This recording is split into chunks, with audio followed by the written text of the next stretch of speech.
Hello Year 8 and welcome to lesson 2 or lesson 11. Okay, so basically second lesson of the week.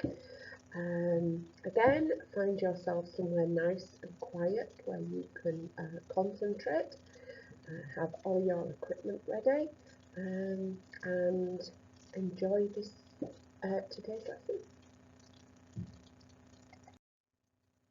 Okay, so what I want to do is think about yesterday. We looked at these two words. We looked at the word compassionate and we looked at realistic. Can you remember what they meant? Okay, take a couple of minutes or a minute. Think about what they mean. Okay. So, compassionate. Feeling or showing sympathy and concern for others. Okay. And the word realistic. Having or showing a sensible and practical idea of what can be achieved or expected. Now, can you remember who the author was describing when he said the words compassionate and realistic? Can you remember? It was Madame Zeroni. Okay, so first starter activity. I would like you to pick one of these words, alright? So you've got compassionate or realistic, and it's 5 minutes, okay, and it's a word blast. Would like you to try and think of as many words that have the same meaning, okay? If you want, you can have a look in a dictionary, but you have got 5 minutes to complete this task, okay? You can do this as a brainstorm in your book, okay? So you can do a bubble, put the name, put the word in the middle, and then put your different words around the side, okay? If you do it super quick, you can actually even do the other word. All right, so 5 minutes. Pause the video now and complete that task. Okay, Year 8, well done for completing the starter activity.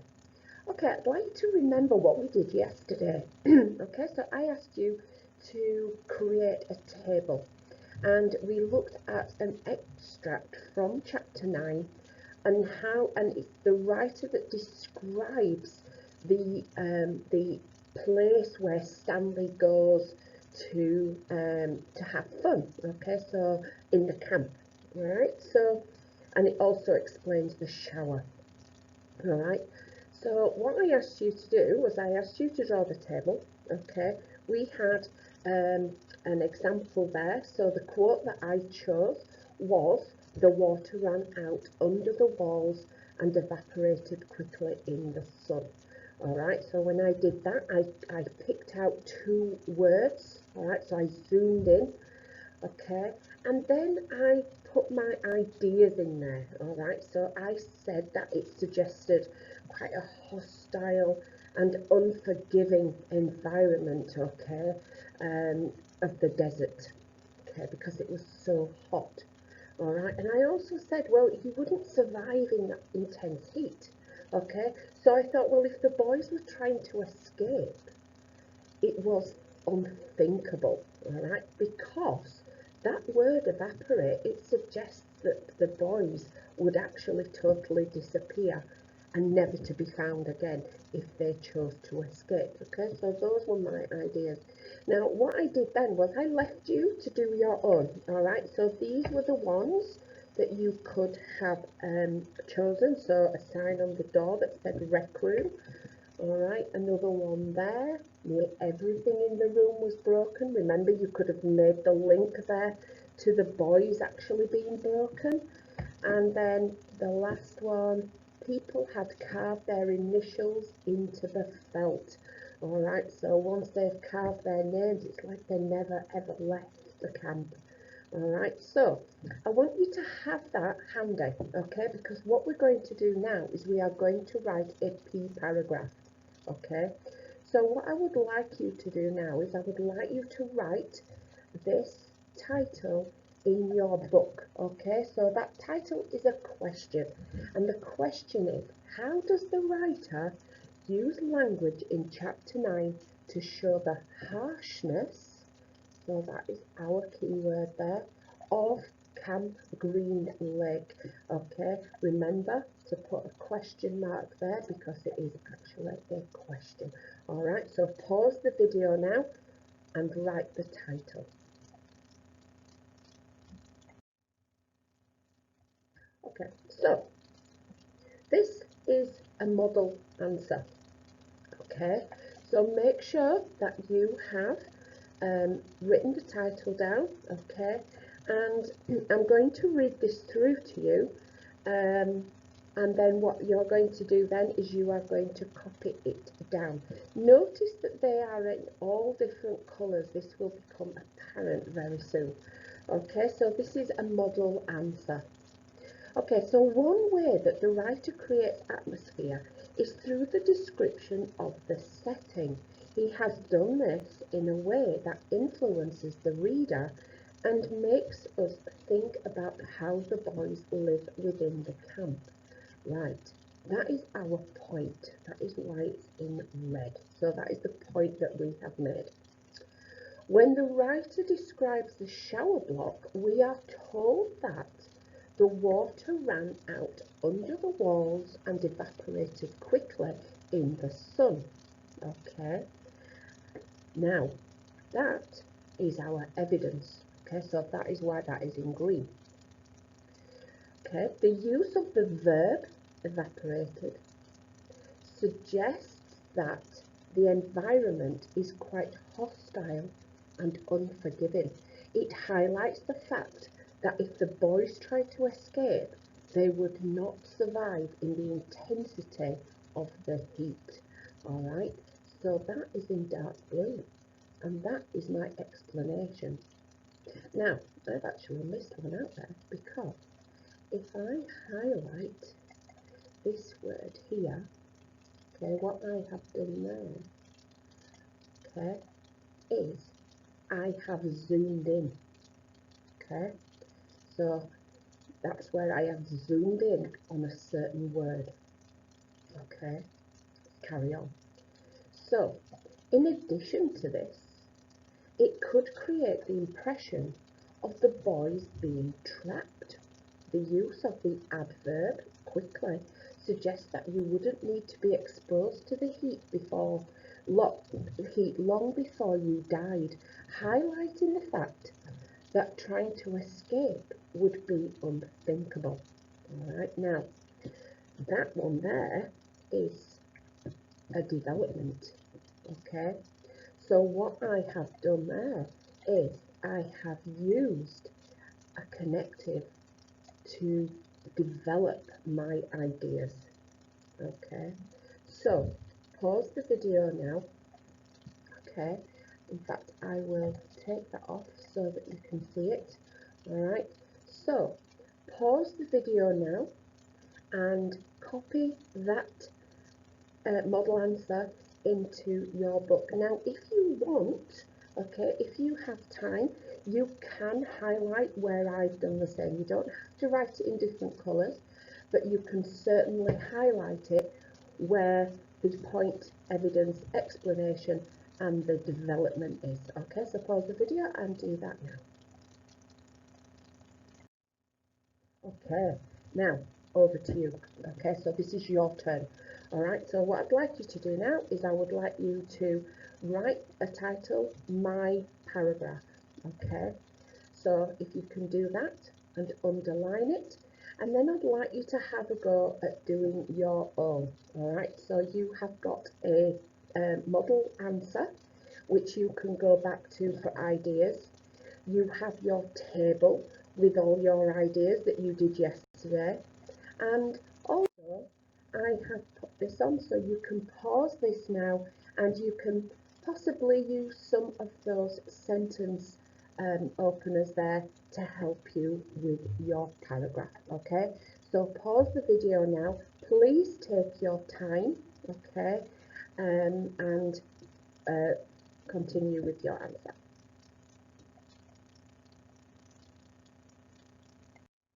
Okay, so if you have finished, I would like you to go through this checklist and make sure that you have done the following things.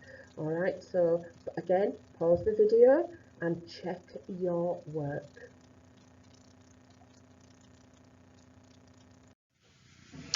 Okay guys, well done for completing that exercise.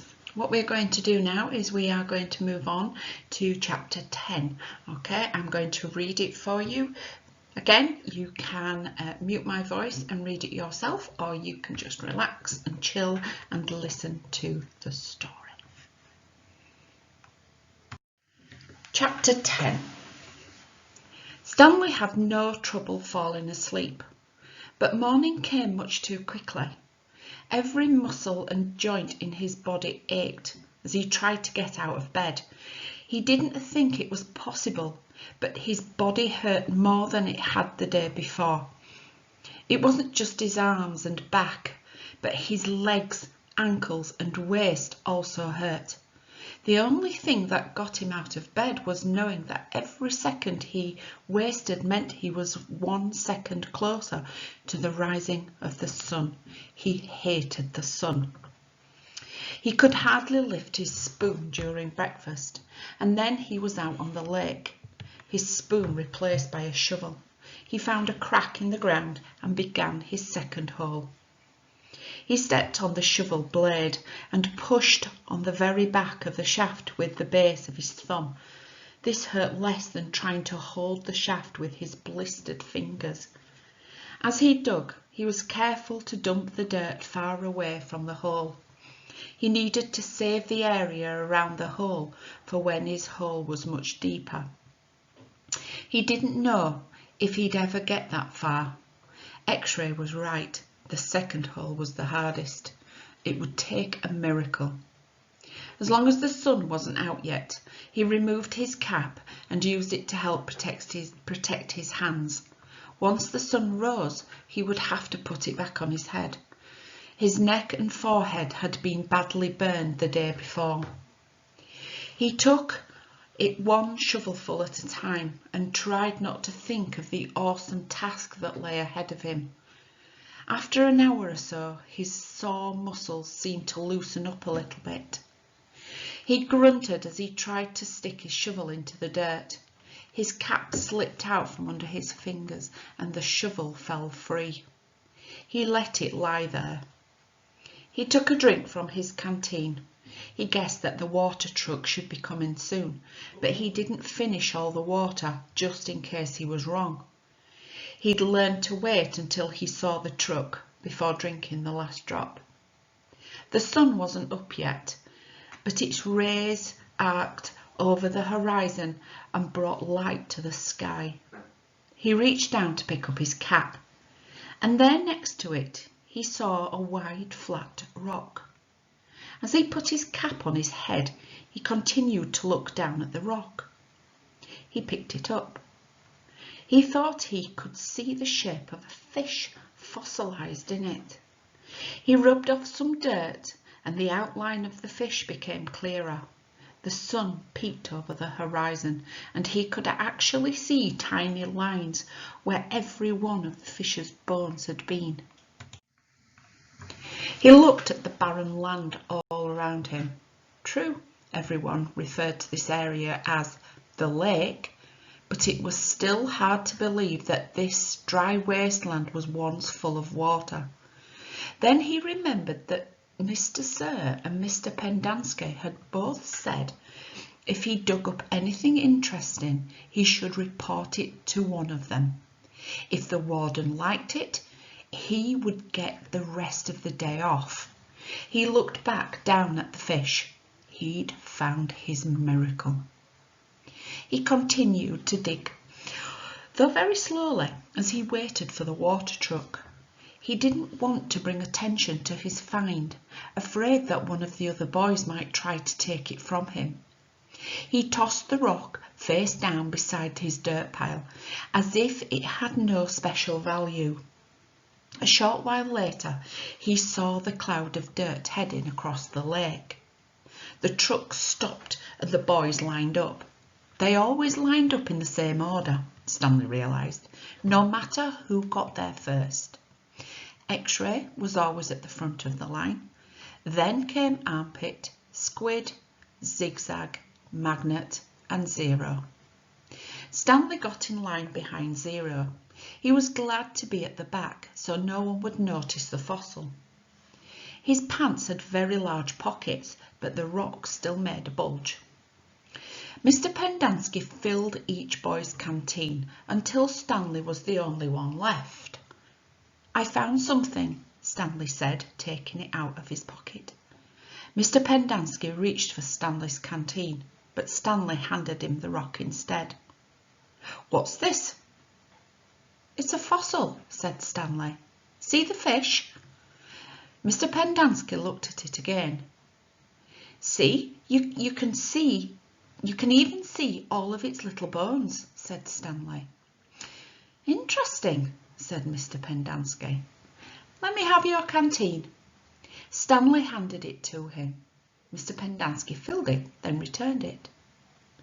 So do I get the rest of the day off? What for?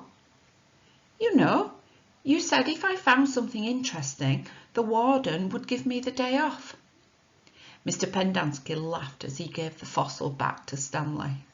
Sorry, Stanley, the warden isn't interested in fossils. Let me see that, said Magnet, taking the rock from Stanley. Stanley continued to stare at Mr. Pendanski. Hey, Zig, dig this rock. Cool, said Zigzag. Stanley saw his fossil being passed around. I don't see nothing, said X-ray. He took off his glasses, wiped them on his dirty clothes and put them back on. See? Look at the little fisher, said Armpit. Okay, year 8. Now we've read chapter 10. What I would like you to do in your books, I would like you to draw a bubble, and in the centre of that bubble, I would like you to write chapter 10.